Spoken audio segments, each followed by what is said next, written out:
4 days and 5 nights? If Finn hadn't reminded him, Charles would have forgotten that their 1-month deal was coming to an end. How did it pass by so quickly?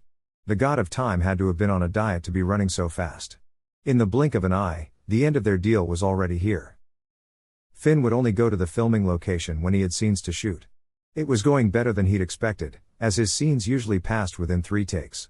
The filming of a TV drama was definitely a rougher process than the filming for a movie. For a world-class actor like him, a small role like this was easy as pie. But whether it was a TV series or a movie, Finn enjoyed the feeling of being in front of a camera. The scene he was going to film today was also his last scene in the drama. Acting as the musician, he would sacrifice himself to save the heroine. It was a tragic scene, but tragic scenes often found considerable favor with the audience. The producer of the drama especially came over and greeted Finn, lauding him on his outstanding performance. While they exchanged contact information, the producer expressed his desire to work with Finn on future jobs if the opportunity appeared. After greeting the producer, Finn sat in the dressing room and read over the script while the stylist fixed his hair and makeup. "Finn, do you remember the photo I took with you a few weeks ago?" The stylist took the opportunity and started chatting with the actor. "I posted the photo on Weibo last time. When I went home and checked that night, my God, it was in the top 3 for both popular photos and popular discussions. Many people were asking who you were, saying that you were like a classical male beauty that had walked straight out of a painting." The stylist raised her chin in pride and gazed at the reflection of the man in the mirror. "Finn, even though this episode hasn't been broadcast yet, you've already become a hot topic among people." Finn raised his lips in a casual smile. "Of course that's all due to your effort, making me appear that good-looking." Although she had only worked with Finn a few times, she found that the latter's easygoing attitude was vastly different from that of most celebrities. Someone in the dressing room snorted. "You're only playing a supporting role, what's impressive about that?" "Born to support others, that's all you're meant for," another person immediately echoed. Cruel laughter quickly followed their insults. The stylist glared at them through the mirror. She bent down and said beside Finn's ear, "Don't bother yourself with them. Besides gossiping and arguing, they can't do anything else." Finn gave an indifferent smile. If someone wanted to enter the entertainment world, then they should be prepared to hear rumors and slanders. If they didn't even have that little bit of tolerance, why bother entering this complicated world in the first place? Finn wanted his last scene, even though it was a tragic one that would end with him dying, to be a perfect conclusion that would bring him fond memories in the future. But things didn't go as perfectly as he'd imagined. There were always people who were envious of others for being better than they were.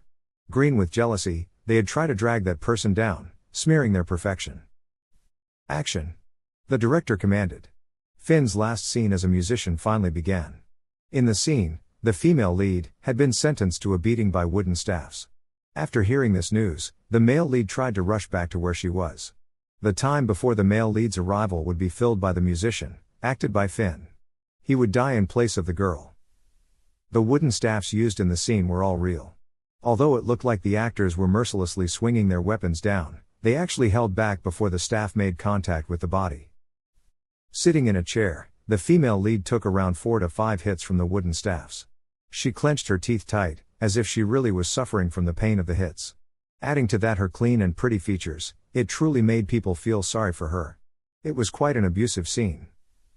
At that moment, the musician, who had heard that the girl was being beaten, hurried over. What could a powerless and weak musician like him do?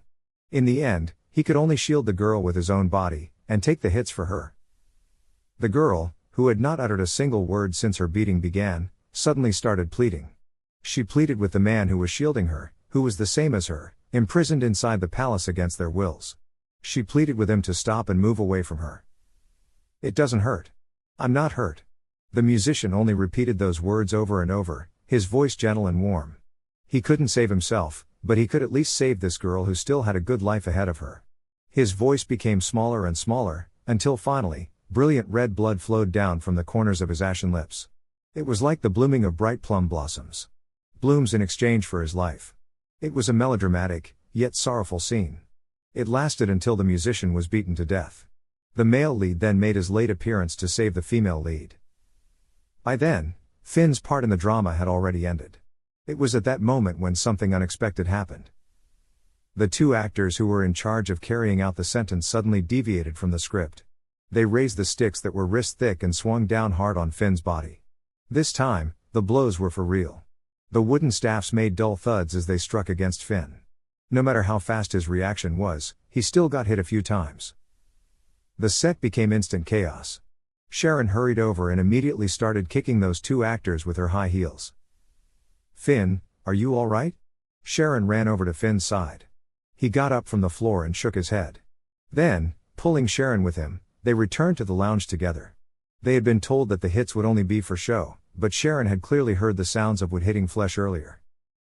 Sharon argued with one of the staff members and tried to make sense of the situation, but the other only glared at her impatiently and said, "How would I know why those two started hitting people?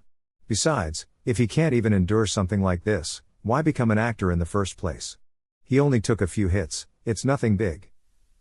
Upon hearing those words, Sharon became speechless with anger. On the way back, Sharon's tears flowed uncontrollably. She suddenly felt powerless and weak. In the entertainment circle, it was common for bullying to take place. It was also normal for people to deviate from the script and change the intended storyline just because they disliked someone. But when these things actually happened to the people one was close to, how many would be able to accept it silently? The two actors who had played as the Punishers left without receiving their pay, so there was no way of knowing who was ordering them around in the background. The filming crew wouldn't drop all of their work to help them investigate something this small. The most they got for now were some comforting words from the producer of the drama. "Just think of it as an act of self-sacrifice for the show." Finn smiled and placated Sharon. Sometimes, injuries were inevitable while filming. But for something like this, there was still a difference between getting hurt for the sake of filming and being intentionally set up by someone. After consoling Sharon, Finn returned to Charles' mansion. Today was his last day there. When he returned to his room, he found that his luggage had already been organized. Tristan had said that he would pick him up tonight. Finn didn't need to walk around carrying his suitcases. Besides, he didn't even have a place to go at the moment. Charles wasn't home. Finn hadn't seen the man since the morning. The thing he disliked the most was awkward partings. In the past, when he had to say goodbye to his friends, he had refused to let them come to the airport and send him off. So the kind of goodbye where they didn't have to see each other at all was great. There wasn't anything he couldn't let go of, and there wasn't anything he couldn't take away. Finn felt a bit tired. He shoved Sharon's warning of going to the hospital for a checkup to the back of his mind. He had merely been hit by two wooden staffs, and though it hurt, it wasn't a heavy injury. All he had to do was put some salve on it later. Lying on the bed, Finn soon fell asleep. He had a dream. In it, his heart suddenly acted up, sending an intense pain through his body. Staggering, he fell to the ground. The crowd that surrounded him let out an alarmed cry. Someone was rushing around, attending to him, but he didn't know who. There were people talking on their phones, taking pictures of him, and yelling out his name. "Finn! Finn! Wake up!" The fuzzy voice gradually became clearer, drifting from the dream to beside his ear. Finn woke up from his dream. He opened his eyes and made out a vague shadow looming above him in the dark. "Charles?" he called out of habit. With the soft click of the light switch, the room instantly flooded with light. The sudden brightness hard on his eyes, Finn shielded them with his hand. As he had just woken up, his tone of voice was quite ill-humored. "Charles, you idiot. Couldn't you just turn on the bedside lamp instead?" Finn removed his hand from his eyes. Standing under the light was a man dressed in a suit, his back straight and his face stern. Tristan put his hands in his pockets and bent down, his eyes bright and piercing. "Finally awake?" "President Liu." Finn looked at the other, and then pointed to the suitcases on the floor. "Mind giving me a hand?" Tristan's eyes seemingly twitched and he gave Finn a stare. He then picked up the suitcases and walked out the door. Finn got a slight scare when he finally looked at the clock. It was already 9 at night. He had gone to sleep around 4 or 5 in the afternoon. His stomach felt empty since he hadn't had anything to eat. Normally, Charles would have already been back around 7. But even when they'd finished packing all of his suitcases into Tristan's car, Charles' mansion still stood empty. Finn liked this decisive and straightforward style of doing things. "President Liu, is my room in the company dorm a single room?" Sitting inside Tristan's luxurious car, Finn suddenly thought of the question. He wasn't used to sharing a room with another person. If the company had arranged a communal dorm for him, then he would rather rent a place outside by himself. "Yes." Holding the steering wheel with one hand, Tristan pushed a button with the other. A gentle and beautiful singing voice instantly came on inside the dimly lit car. The song was full of exotic Latin sounds. Adding on the quiet atmosphere in the car, it was as if they were flying across the city's landscape. The mood had also turned somewhat gentle. After receiving a satisfying answer, he turned his head and gazed out at the scenery outside the window. The lights of the city melded into each other and became collective patches of color, like a bright watercolor painting. Paired with the beautiful music, Finn felt as if he was becoming intoxicated on the night scene. "Finn," Tristan suddenly called out the man's name. "Yes, what is it?" Pulling his eyes back from the view, Finn gazed at his boss. Under the muted lighting, Tristan's face flickered in and out of focus. His side profile was like a faded black and white photograph. "It's already too late tonight. I'll take you to the dorm tomorrow." "Oh, all right. That wasn't a problem. President Liu, then where will I sleep tonight?" Tristan wouldn't leave him under a bridge, right? "My place." It was a simple and direct answer. "Oh, then I'll trouble President Liu to put up with me tonight." Finn's eye twitched at the other's answer. In any case, it seemed like Tristan didn't see him as an enemy anymore. Around half an hour later, the car slowly pulled into the famous mansion district of S City. When the car was parked inside the immense garage of Tristan's mansion, several men dressed in black quickly came over to open the car doors. Without a word from Finn, the men picked up his suitcases and carried them upstairs. Tristan expressionlessly walked up to Finn's side. There was a saying that blessings do not come in pairs, and misfortunes never come alone. Finn felt that he was very unlucky today. This morning, he had taken a beating from wooden staffs. Now standing beside Tristan, his stomach started growling without permission. Finn awkwardly laughed. He covered his flat stomach with a hand, the tips of his ears slightly red from embarrassment. Tristan gave the other man a deep and searching look. He then turned around and strode out in front. "I won't starve you." Finn was very satisfied with the bathroom, but it was a pity that it didn't have a TV hanging on the wall like at Charles' place.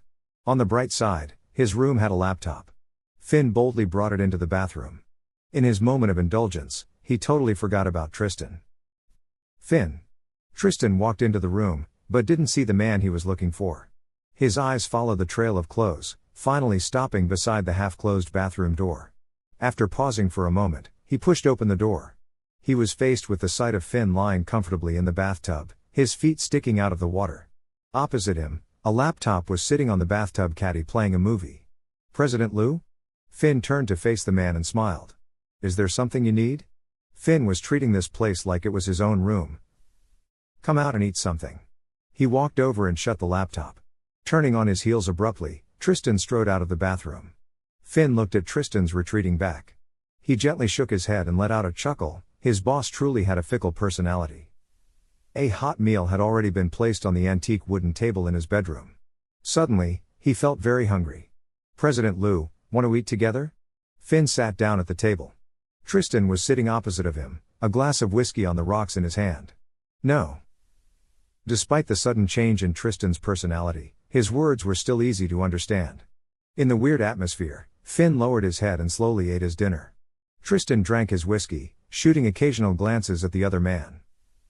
When Finn was almost done with his food, Tristan sat down his glass and said abruptly, "Take off your clothes." Cough. Tristan's sudden words truly gave him a scare. Tristan expressionlessly passed over a tissue. "Sharon called me today. You don't have to worry about what happened at the set. Just be more careful next time." Did this mean he shouldn't pursue the matter? Finn smiled faintly. He had also thought that nothing would come out of an investigation. Even if he knew who was pulling the strings in the shadows, what could he do? At most, he could distance himself from that person. He couldn't fight fire with fire. "I'll help you treat the injury on your back." Tristan stood up and pointed at the bed. Finn stood up indifferently and laughed. "President Liu knows how to treat injuries? I even know how to take a bullet out." That deadpan joke wasn't funny at all. "I've only been hit a few times by a wooden staff. When I was young, I'd gotten into a fight with someone at a bar and even got smashed on the head with a bottle. I'll be fine after 2 days of rest." Tristan narrowed his eyes slightly. He walked to the bed and sat down. Pulling the bedside table's drawer open, he took out a tube of ointment. "When you were young?" "Yup." He had accidentally talked about the things that had happened in his previous life. But when Finn noticed, he wasn't the least bit panicked. He rested his head on his arm and smiled as he said, "Who doesn't have a past? A stupid, hot-blooded, crazy, and indulgent past. When he was young, he definitely had done some stupid things. He had hot-headedly gotten into fights. Several times, his heart had acted up and he almost died. After a while, he finally settled down. "Your words sound like something my uncle would say." Tristan squeezed a bit of the ointment onto his hand, warming it up. He then rubbed it between his hands and smeared it onto the bruise marks on Finn's back. The latter lightly called out, "President Liu, do you want to kill me?" Finn frowned slightly and turned his head to give the man a stare. The corners of Tristan's mouth curled up in a smile. "Even if you die, you won't die in my house." "Much thanks to President Liu's great mercy." Finn immediately shot back with a sarcastic remark. "All right, you can pull up your robe." Tristan slapped Finn's butt. "The ointment is in here. Use it whenever you need to." Tristan looked at him. "I thought you would hate me." "I made the choice myself. I would never blame someone else." Finn lowered his head and smiled lightly. "If your appearance hadn't stayed the same, I would think you are someone else. But no matter who you are, right now you're Finn, my employee." "Then is the boss willing to stick out for the employee and help him be successful?" "That depends on your performance." Tristan turned around to leave. Before he closed the door, he lifted his hand in a goodbye. "Have a good rest." Finn rolled his eyes at him. Fortunately, he could leave tomorrow. If he had to deal with Tristan every day, he was afraid he wouldn't be able to resist from punching the man. After sleeping comfortably at Tristan's house for the night, Finn woke up extra early. After quickly washing up, Finn went downstairs to the living room. Tristan seemed to have just woken up. He was currently sitting at the dining table looking through a stack of newspapers and magazines. Tristan glanced up when Finn entered and graced him with a single word, "Sit." "President Liu, when are we going to the dorm?" Finn looked at the bodyguards outside the window. "If you give me the key and tell me the address, I can go there by myself." Tristan did not respond. He tapped the white dining table with a finger, signaling Finn to sit down. The coffee smelled especially fragrant.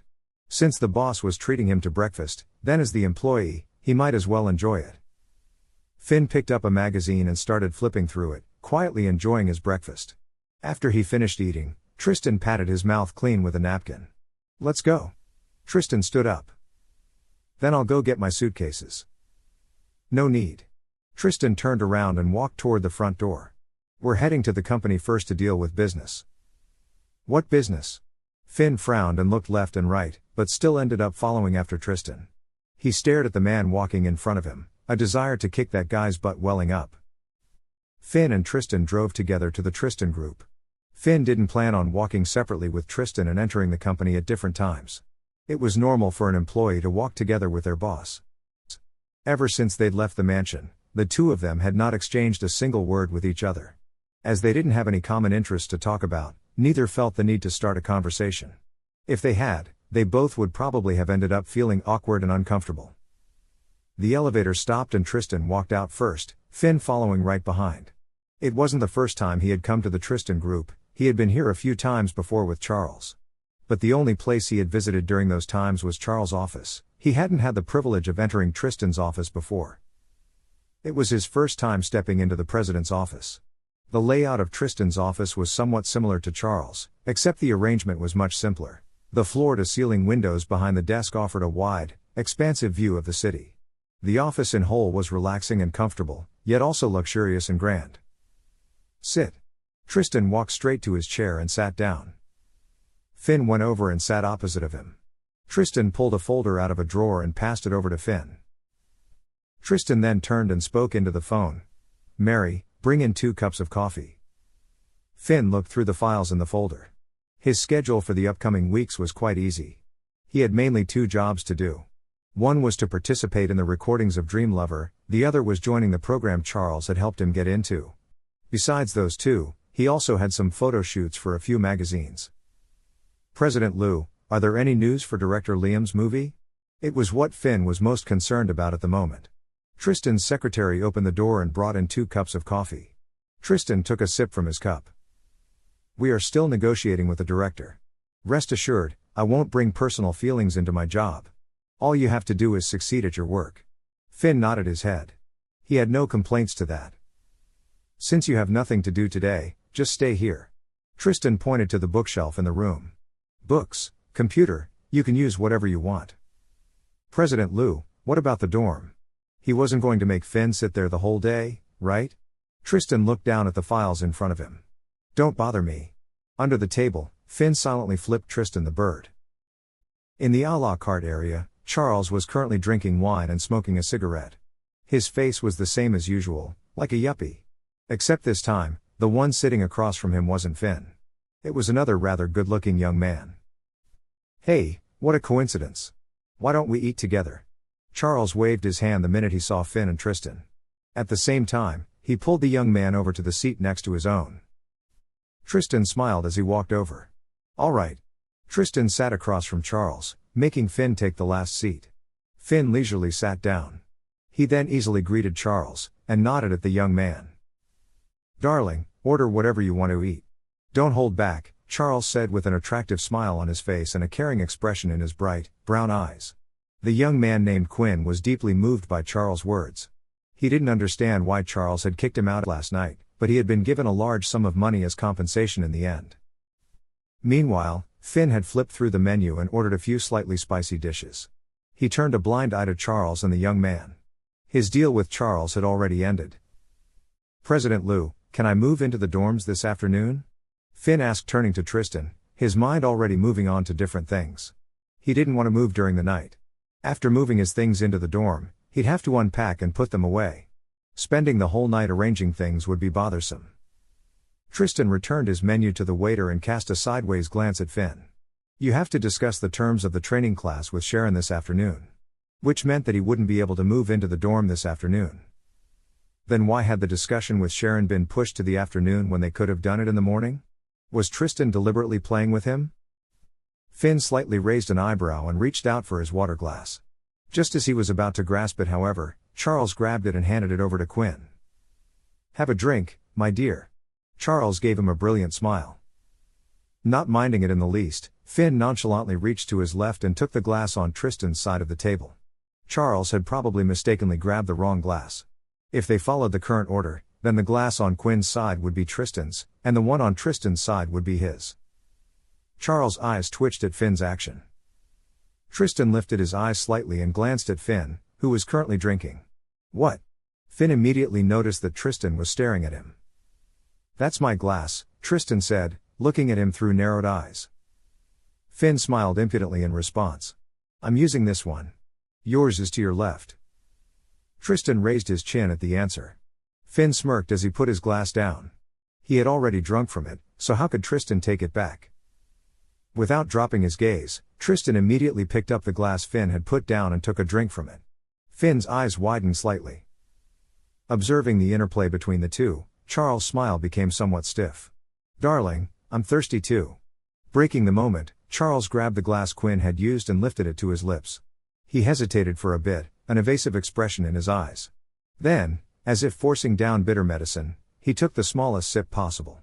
The most he had done was wet his lips. Finn turned around and waved at the waiter. Can I get another glass of water? What a bunch of senseless guys, he thought. The strange atmosphere around the table persisted throughout the meal. As they were about to finish, Tristan glanced across at his old friend. He then said to Finn, some problems came up and the dorm is full. I'll have someone find an apartment for you. Meanwhile, you can live at my house. All right. Finn was completely satisfied with the turn of events. An apartment was much better than a dorm. He could put up with Tristan for a few days. In any case, Tristan saw him as a hindrance. He'd probably find an apartment for him as soon as possible. Hearing his easy assent, Charles suddenly choked on his wine.